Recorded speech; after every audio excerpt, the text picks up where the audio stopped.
All right, today we are opening a case file on one of literature's most compelling and, frankly, most disturbed minds. Our subject is the murderer at the very center of Edgar Allan Poe's The Telltale Heart. We're going to run a full psychological assessment. So here's the central problem, right? Our entire understanding of this crime comes from one person, and it's the perpetrator. This presents a fascinating challenge. We have to sift through delusion and self-deception, because our subject's testimony is both the most important piece of evidence we have and our most treacherous obstacle. So let's start by building a profile. The first thing that jumps out at you is, well, we know almost nothing about them. No name, no gender, no clear motive. We are literally forced to base our entire analysis on their own completely distorted account of what happened. And this brings us to a really crucial concept, both in literature and psychology: the unreliable narrator. See, our subject isn't just telling a story. They're trying to build a reality that justifies their actions, a reality where they can prove they're sane.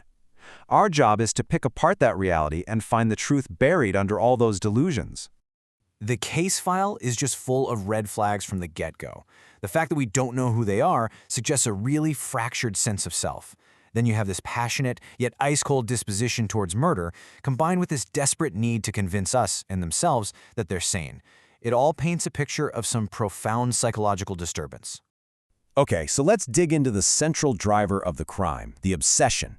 To really get what happened here, we have to analyze the paranoid fixation that triggered such a violent act.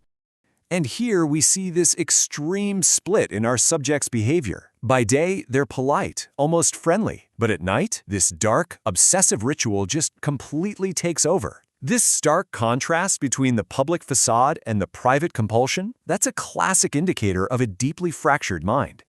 Now, this is a crucial point. The narrator is very clear that they had no problem with the old man himself. They didn't want his money, they didn't hate him. This tells us the paranoia wasn't about the person.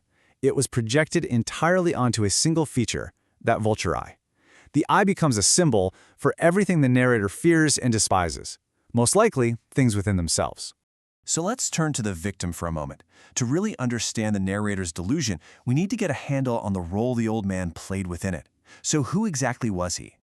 The victim's profile is honestly remarkably vague. He's old, he's rich, and he has a weird eye. In the story, he doesn't really do much of anything. He sits in bed, he's scared, he sleeps.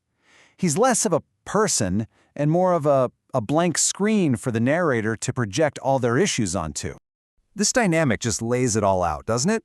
It's a completely one-sided psychological conflict. You have an active predator totally consumed by their own internal chaos, and a passive prey who's only defined by the one thing that triggers that predator. This isn't a relationship, it's a pathological fixation. And that brings us to the aftermath. Despite all the meticulous planning, the subject's carefully built reality starts to crumble as their own internal guilt crashes into the outside world. This sequence of events is what takes this from a private obsession to a public crime.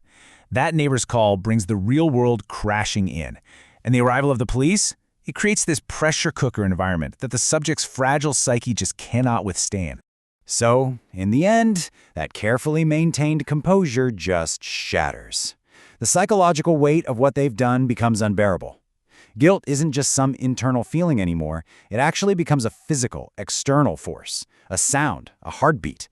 It's proof that even a mind so detached from reality can't ever truly escape its own conscience. So, after going through all the evidence, what's our final psychological assessment? Let's just summarize the key points of this profile. Our final assessment is that this is a textbook case of a mind completely consumed by paranoid delusion. The subject builds an alternate reality where murder isn't just logical, it's necessary. The crime itself is a clear act of psychological projection, and the confession is ultimately forced by a powerful auditory hallucination, that beating heart, which is really just the subject's own guilt made terrifyingly real. And so, we're left with one final haunting question that really sits at the center of this whole psychological puzzle. Was the sound that exposed the crime the victim's lingering pulse, some kind of supernatural echo from beyond the grave? Or was it simply the frantic, inescapable thumping of the killer's own guilty heart?